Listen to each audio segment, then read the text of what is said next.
Hi hello everyone welcome to Sridhar CCE. So இந்த announcement எதுக்காக அப்படின்னு பார்த்தோம்னா, ஸோ நமக்கு நியூ இயர் வந்தாச்சு. ஸோ எல்லாருக்கும் wish very happy new year. So அப்போ நியூ இயர் வந்துருச்சு அப்படிங்கும் போது இவ்வளோ நாள் என்ன பார்த்துருப்பீங்கன்னா, நியூ இயர் அன்னைக்கே நிறைய பேர் என்ன இருக்க சான்சஸ் இருக்குன்னா டிசப்பாயின்மெண்ட் ஆயிருப்பீங்க. ஆர்ஆர்பி பிஓ ரிசல்ட் வந்திருக்கும், ஆர்ஆர்பி கிளர்க் ரிசல்ட் வந்திருக்கும். நிறைய பேர் ஹாப்பியாகவும் இருந்திருப்பீங்க, நிறைய கொஞ்சம் பேர் வந்து சேடாகவும் இருந்திருப்பீங்க. ஸோ இப்போ அதெல்லாம் நம்ம சேட்னஸ் எல்லாத்தையும் தூக்கி வைக்கிற மாதிரி நமக்கு அடுத்தடுத்து என்ன வந்துட்டே இருக்கு, நிறைய வேகன்சிஸ் வந்துட்டே இருக்கு, ஆப்ஷன்ஸ் வந்துட்டே இருக்கு, ரெக்ரூட்மெண்ட்ஸ் இருந்துகிட்டே இருக்கு. ஸோ அப்ப இருக்கக்கூடிய ரெக்ரூட்மெண்ட்ஸை நம்ம எப்படி யூஸ் பண்ணிக்கிறோம் அப்படிங்கறதுல தான் இருக்கு. சரியா? சோ இப்போ நமக்கு யாரு குவாலிஃபை பண்ணிருக்காங்க அப்படின்னு பார்த்தோம்னா, சவுத் இந்தியன் பேங்க்ல இருந்து ப்ரொபேஷனரி கிளர்க்குக்காக குவாலிஃபை பண்ணிருக்காங்க. சோ வேகன்சி இப்ப வரைக்கும் எதுவும் அனௌன்ஸ் பண்ணல. சோ ஃபியூச்சர்ல இவ்வளவு வேகன்சிஸ் அப்படின்னு சொல்லும் போது அது அடுத்த அப்டேட் உங்களுக்கு நாங்க எங்க சைட்ல இருந்து கொடுப்போம். சோ அப்போ எப்ப அப்ளை டேட் ஸ்டார்ட் ஆகுது, சோ எப்ப முடியுது, என்ன ப்ராசஸ், அதெல்லாம் என்ன பண்ண போறோம்னா இந்த வீடியோல நம்ம டீடைல்டா தெரிஞ்சுக்க போறோம். சோ அப்போ recruitment of probationary clerk from South Indian Bank. So யூஸ்வலா வருஷம் இவங்க குவாலிஃபை பண்ணிட்டு தான் இருப்பாங்க. சோ அப்ப என்ன சொல்லியிருக்காங்க அப்படின்னு பார்த்தோம்னா, சோ எப்போ எக்ஸாம் அப்ளை பண்றதுக்கான டேட் ஸ்டார்ட் ஆகுது அப்படின்னு பார்த்தோம்னா 5th January. 5th January means எப்போ? இன்னைக்கு என்னது வெனஸ்டே இல்லையா? சோ 5th January வெனஸ்டே வந்து பார்த்தோம்னா இன்னைக்கு வந்து என்னோட ஆன்லைன் அப்ளிகேஷனுக்கான டேட் வந்து ஸ்டார்ட் ஆகுது. ஜஸ்ட் எனக்கு 6 டேஸ் தான் டைம் கொடுத்துருக்காங்க. சரியா? ஜஸ்ட் 6 டேஸ் தான் எனக்கு டைம் கொடுத்துருக்காங்க. எப்போ ஆன்லைன் அப்ளிகேஷனோட டேட் வந்து முடியுது அப்படின்னு பார்த்தோம்னா 11. சரியா? 11th January-யோட எனக்கு ஆன்லைன் அப்ளிகேஷனுக்கான டேட் முடியுது. சோ எப்ப வந்து ஆன்லைன் எக்ஸாம் கண்டக்ட் பண்ண போறாங்க அப்படின்னு பார்த்தோம்னா February 2022. So next month. So டென்டேட்டிவா சொல்லிருக்காங்க. சோ டென்டேட்டிவ் டேட் தான் சொல்லிருக்காங்க. டென்டேட்டிவ் ஆன்லைன் டெஸ்ட் டேட் வந்து எப்ப சொல்லிருக்காங்கன்னா February நெக்ஸ்ட் மந்த். ஓகேவா? February-ல சொல்லிருக்காங்க. சோ அப்ப டேட் வந்து நமக்கு டைமிங் வந்து ரொம்ப கம்மியா இருக்கு. சரியா? ஜஸ்ட் 6 டேஸ் தான் டைம் கொடுத்திருக்காங்க. 5th January ஆரம்பிச்சு 11th January-யோட என்ன ஆகுது, எனக்கு அப்ளிகேஷனுக்கான டேட் வந்து முடியுது. சோ டிலே பண்ணாம என்ன பண்ணுங்க அப்படின்னா அப்ளை பண்ணிடுங்க. சோ நெக்ஸ்ட் வந்து பார்த்தோம்னா என்ன இருக்கு, சோ அப்ப யார் யாரெல்லாம் அப்ளை பண்ண முடியும், என்ன எலிஜிபிலிட்டி இருந்தா என்னால இந்த எக்ஸாம்க்கு அப்ளை பண்ண முடியும் அப்படின்னு பார்த்தோம்னா, சோ இது வந்து ஒரு கிளர்க் போஸ்டிங். சரியா? சோ அப்ப கிளர்க் போஸ்டிங் அப்படிங்கறனால என்னோட எஜுகேஷனல் குவாலிஃபிகேஷன் வந்து பார்த்தோம்னா 10th 12th கிராஜுவேஷன்ல கண்டிப்பா 60% மினிமம் 60% மார்க்ஸ் என்ன இருக்கணும்னா இருந்திருக்கணும். சரியா? சோ அப்ப கிராஜுவேஷன் வந்து பார்த்தோம்னா ஆர்ட்ஸா இருக்கலாம், சயின்ஸா இருக்கலாம், காமர்ஸா இருக்கலாம், இன்ஜினியரிங் ஸ்ட்ரீமா கூட இருக்கலாம்.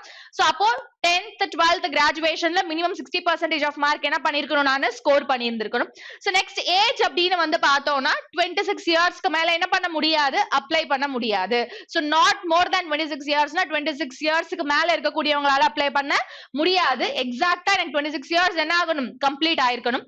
சோ அது வரைக்கும் தான் அப்ளை பண்ண முடியும். சோ டேட் கொடுத்திருக்காங்க. சரியா? சோ எந்த டேட்ல இருந்து எந்த டேட்குள்ள born ஆனவங்க வந்து அப்ளை பண்ண முடியும் அப்படிங்கிறதுக்கான டேட் கொடுத்திருக்காங்க. அப்பர் ஏஜ் லிமிட் வந்து பார்த்தோம்னா ரிலாக்ஸேஷன். அப்பர் ஏஜ் லிமிட்னு எதை மீன் பண்றாங்கன்னா ரிலாக்ஸேஷனை மீன் பண்றாங்க. ரிலாக்ஸேஷன் எந்த கேட்டகரிக்கு மட்டும் தானா, எஸ்சி அண்ட் எஸ்டி கேண்டிடேட்ஸ்க்கு மட்டும் தான் ரிலாக்ஸேஷன். சோ அவங்களுக்கு 5 இயர்ஸ் வரைக்கும் என்ன கொடுத்திருக்காங்கன்னா ரிலாக்ஸேஷன் கொடுத்திருக்காங்க. சரியா? சோ எஸ்சி எஸ்டி கேண்டிடேட்க்கு ரிலாக்ஸேஷன் அப் டு 5 இயர்ஸ் வரைக்கும் கொடுத்திருக்காங்க. சோ நெக்ஸ்ட் அதர் ரெக்குவயர்மெண்ட்ஸ் அப்படிங்கும் போது யூஸ்வலாவே கிளர்க் எக்ஸாம்க்கு எனக்கு எது ரொம்ப தெளிவா இருக்கணும்னா என்னோட லோக்கல் லாங்குவேஜ் அப்படிங்கிறது ரொம்பவே தெளிவா இருக்கணும். சோ அப்போ எனக்கு லோக்கல் லாங்குவேஜும் என்ன இருந்திருக்கணும்னா, இப்போ ஃப்ரம் தமிழ்நாடு நீங்க அப்ளை பண்றீங்கன்னா சோ தமிழ் வந்து உங்களுக்கு எழுத படிக்க தெரிஞ்சிருக்கணும். சரியா? சோ அதுதான் அவங்க வந்து எக்ஸ்பெக்ட் பண்றது. சோ ரீஜனல் உங்களோட லோக்கல் லாங்குவேஜ்ல நீங்க என்ன இருக்கணும்னா ஸ்ட்ராங்கா இருக்கணும். லோக்கல் லாங்குவேஜ் வந்து பேசுறதுக்கு எழுதுறதுக்கு தெரிஞ்சிருக்கணும் அப்படிங்கிற மாதிரி அதர் ரெக்குவயர்மெண்ட்ஸ் கொடுத்திருக்காங்க. இதுதான் வந்து இந்த எக்ஸாம்க்கு என்னோட எலிஜிபிலிட்டி கிரைட்டீரியா. சோ இந்த எலிஜிபிலிட்டிக்குள்ள நீங்க வந்தீங்க அப்படின்னா தாராளமா என்ன பண்ணலாம், எக்ஸாமுக்கு அப்ளை பண்ணலாம். ஓகேவா? சோ நெக்ஸ்ட் எது கொடுத்திருக்காங்கன்னா அப்ளிகேஷன் ஃபீஸ். இது அப்ளை பண்ண போறோம் இல்லையா? சோ அப்ளை பண்றதுக்கு எவ்வளவு ஃபீஸ் சொல்லிருக்காங்க அப்படின்னா ஜெனரல் கேட்டகரிக்கு வந்து பார்த்தோம்னா 800 rupees, எஸ்சி எஸ்டி கேட்டகரிக்கு வந்து பார்த்தோம்னா 200 rupees சொல்லிருக்காங்க. சரியா? சோ என்னோட ஃபீஸ் வந்து பார்த்தோம்னா 800 rupees for general category and SC ST கேட்டகரிக்கு 200 rupees சொல்லிருக்காங்க. சோ ஃபீஸ் தெளிவா பாத்துக்கோங்க.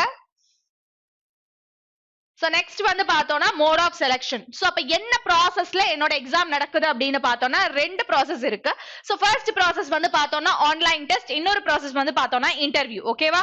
சோ ஆன்லைன் டெஸ்ட்ல ஃபில்டர் பண்றவங்களுக்கு, ஆன்லைன் டெஸ்ட்ல வந்துட்டு நீங்க அப்பியர் ஆகி குவாலிஃபை ஆகி வரவங்களுக்கு சோ அடுத்து என்ன இருக்கும், என்ன ப்ராசஸ் இருக்கும்னு பார்த்தோம்னா இன்டர்வியூ ப்ராசஸ் இருக்கும். சோ அது முடிச்சுட்டு நம்ம என்ன பண்ற மாதிரி இருக்கும்னா நமக்கு வேலைக்கு போற மாதிரி இருக்கும்.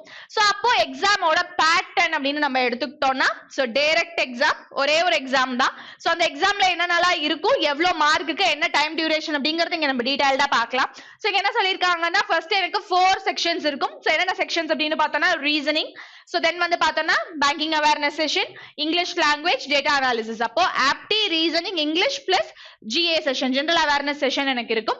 சோ நம்பர் ஆஃப் क्वेश्चंस வந்து பார்த்தோம்னா from each section வந்து பார்த்தோம்னா 40 questions. ஓகேவா, ஒரு செக்ஷன்ல இருந்து 40 questions இருக்கும். 40 question பட் மார்க் வந்து பார்த்தோம்னா 50 மார்க். 40 question 50 mark. சோ ஓவராலா 160 questions. ஓகேவா, ஓவராலா 160 questions. so 160 question 200 marks என்ன பண்ண போறீங்கன்னா எழுத போறீங்க. சோ எக்ஸாம் வந்து பார்த்தோம்னா bilingual மோட் கிடையாது, only in English. எக்ஸாமோட மோட் வந்து பாத்தீங்கன்னா உங்களுக்கு லாங்குவேஜ் இங்கிலீஷ் லாங்குவேஜ் மட்டும் தான் இருக்கும். மத்தபடி உங்களோட லோக்கல் லாங்குவேஜ்ல பேஸ் பண்ணி எதுவும் இருக்காது, பைலிங்குவலா இருக்காது, only in English. என்னோட மோட் ஆஃப் ஆன்லைன் டெஸ்டோட லாங்குவேஜ் வந்து பார்த்தோம்னா இங்கிலீஷ் மட்டும் தான்.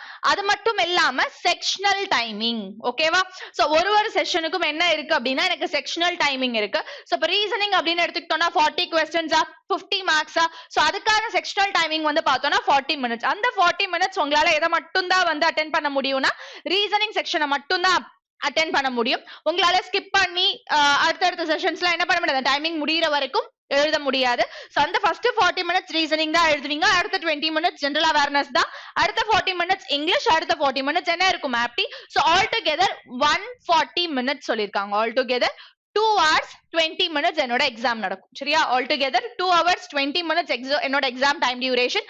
சோ அதுல வந்து பார்த்தோம்னா எனக்கு செக்ஷனல் டைமிங் இருக்கும்.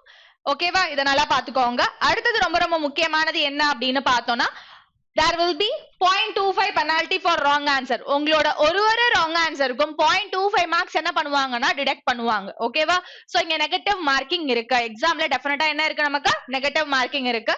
சோ அதே மாதிரி test will be made available only in English. So அப்போ உங்களோட லாங்குவேஜ் வந்து என்ன லாங்குவேஜ்ல எக்ஸாம் இருக்கும் அப்படின்னு பார்த்தோம்னா இங்கிலீஷ்ல மட்டும்தான் எக்ஸாம் வந்து என்ன ஆகும்னா உங்களுக்கு அப்பியர் ஆகும். சோ அடுத்தது வந்து பார்த்தோம்னா ப்ரொபேஷன் பீரியட். சோ நம்ம போறது எந்த வேலைக்கு, கிளர்க் வேலைக்கு போக போறோம். சோ கிளர்க் வேலைக்கு போறதுக்கு ப்ரொபேஷன் பீரியட் ஒன்ஸ் ஆன்லைன் டெஸ்ட்ல அப்பேர் ஆகி குவாலிஃபை ஆனதுக்கு அப்புறம் இன்டர்வியூ போடுவீங்க. அப்ப இன்டர்வியூலயும் போயிட்டு நீங்க குவாலிஃபை ஆயிட்டீங்கன்னா உங்களுக்கு என்ன ஆயிடுச்சு, ஜாப் கிடைச்சிருச்சு. சோ ஜாப் கிடைச்சிருச்சு அப்படிங்கும் போது டெஃபினட்டா என்ன இருக்கும்னா நீங்க பப்ளிக் செக்டார் போனீங்கனாலும் சரி, பிரைவேட் செக்டார் போனீங்கனாலும் சரி, சோ எங்கனாலுமே உங்களுக்கு ப்ரொபேஷன் பீரியட் அப்படிங்கிறது ஒன்னு இருக்கும். சோ அந்த ப்ரொபேஷன் பீரியட் வந்து கிளர்க்குக்கு சவுத் இந்தியன் பேங்க்ல கிளர்க்குக்கு எவ்வளவு மந்த் சொல்றாங்கன்னா 6 months சொல்றாங்க. So confirmation will be subject to satisfactory performance during probation. So probationல வந்துட்டு மேக்ஸிமம் கன்ஃபார்ம் பண்ணிடுவாங்க. சரியா, யாரையுமே கன்ஃபார்ம் பண்ணாமலாம் இருக்க மாட்டாங்க. According to your performance confirm பண்ணுவோம் அப்படிங்கிற மாதிரி இங்க கொடுத்திருக்காங்க. சோ எப்பவுமே கொடுத்துருவாங்க. அது மட்டும் பார்த்தோம்னா service agreement period. Service agreement பீரியட்னா பாண்ட் இருக்கு. சரியா, சோ 3 years வந்து டெஃபினட்டா நீங்க என்ன பண்ணிதான் ஆகணும், உள்ள ஒர்க் பண்ணிதான் ஆகணும். ஓகேவா, சோ இததான் வந்து என்ன பண்ணிருக்காங்கன்னா நமக்கு சொல்லியிருக்காங்க. சோ இதுதான் என்னோட South Indian Bank clerk exam பொறுத்த வரைக்கும் வந்திருக்கிற நோட்டிபிகேஷன்ல இருக்கக்கூடிய டீடைல்டு அட்வர்டைஸ்மெண்ட். இன்னொரு முக்கியமான விஷயம் என்ன அப்படின்னு பார்த்தோம்னா என்னோட கிளர்க் எக்ஸாம் இருக்கு இல்லையா, நீங்க நோட்டிபிகேஷனுக்குள்ள போய் பாத்தீங்கன்னா ஒரு சில ஸ்டேட்ஸ் சொல்லியிருப்பாங்க. அந்த ஸ்டேட்ஸ்ல மட்டும்தான் என்ன இருக்கும் அப்படின்னு பார்த்தோம்னா உங்களோட போஸ்டிங்ஸ் எந்தெந்த ஊர்ல போடுறதுக்கான சான்சஸ் இருக்கு அப்படிங்கறத வந்து உங்களோட நோட்டிபிகேஷன்ல கொடுத்திருப்பாங்க. சோ நோட்டிபிகேஷன் கீழே டிஸ்கிரிப்ஷன்ல கொடுத்திருப்போம். நோட்டிபிகேஷனை ஒன்ஸ் டவுன்லோட் பண்ணி எந்தெந்த ஸ்டேட்ல உங்களுக்கு போஸ்டிங் போடுறதுக்கான சான்சஸ் இருக்கு அப்படிங்கறத அந்த ஸ்டேட்ஸ் வந்து கொடுத்திருக்காங்க நோட்டிபிகேஷன்ல. சோ அதை என்ன பண்ணிக்கோங்க, நீங்க பாத்துக்கோங்க. ஓகேவா, சோ அப்ப பார்த்த வரைக்கும் உங்களுக்கு இந்த நோட்டிபிகேஷன்ல எந்த டவுட்ஸும் இருக்காது அப்படின்னு நினைக்கிறேன். சோ சீக்கிரமே என்ன பண்ணுங்க அப்படின்னா எக்ஸாம்க்கு அப்ளை பண்ணுங்க. சோ எக்ஸாம் வந்து நம்மளுக்கு வேகன்சி குவாலிஃபை பண்றது அப்படிங்கிறது ரொம்ப பெரிய விஷயம். சோ வந்திருக்கிற விஷயத்தை நம்ம எப்படி யூஸ் பண்ணிக்கிறோம், அதை எப்படி நமக்கானதா மாத்திக்கிறோம் அப்படிங்கறத விஷயமே இருக்கு. சோ எல்லாருமே கண்டிப்பா அப்ளை பண்ணுங்க. சோ இவ்வளவு தூரம் வந்து ஒரு சில பேருக்கு ரொம்ப கம்மியான மார்க்ல 1 மார்க் 1.5 மார்க் இப்படி எல்லாம் வந்து என்ன பண்ணிருப்பீங்கன்னா மிஸ் பண்ணி இருந்திருப்பீங்க. சோ அவங்க எல்லாருக்குமே வந்து டெஃபினட்டா இது ஒரு பெரிய சான்ஸா இருக்க போகுது. சோ அந்த மாதிரி மிஸ் பண்ணவங்க எல்லாருக்குமே இவ்வளவு நாள நல்ல ஒரு பிராக்டிஸ்ல இருந்த எல்லாருக்குமே சவுத் இந்தியன் பேங்க் கிளியர் பண்றதுக்கான எல்லா வகையிலுமே, அதாவது எல்லா வகையிலுமே உங்களுக்கு என்ன இருக்குன்னா நிறையவே சான்சஸ் இருக்கு. சோ அதனால தைரியமா இருக்கிற கான்பிடன்ஸை எங்கேயுமே விட்டு கொடுக்காம ஹாப்பியா என்ன பண்ணுங்க, அப்ளை பண்ணும் போதே கண்டிப்பா இந்த வேலைக்கு நான் போவேன், இதுல ஒண்ணு வந்து எனக்கானது, நான் அங்க போய் உட்காருவேன் அப்படிங்கிற மாதிரி மைண்ட செட் பண்ணிட்டு என்ன பண்ணுங்கன்னா எக்ஸாம்க்கு அப்ளை பண்ணுங்க. அதுக்கேற்ற மாதிரி நல்லா ப்ரிப்பேர் பண்ணுங்க. So wish you all the best. Thank you.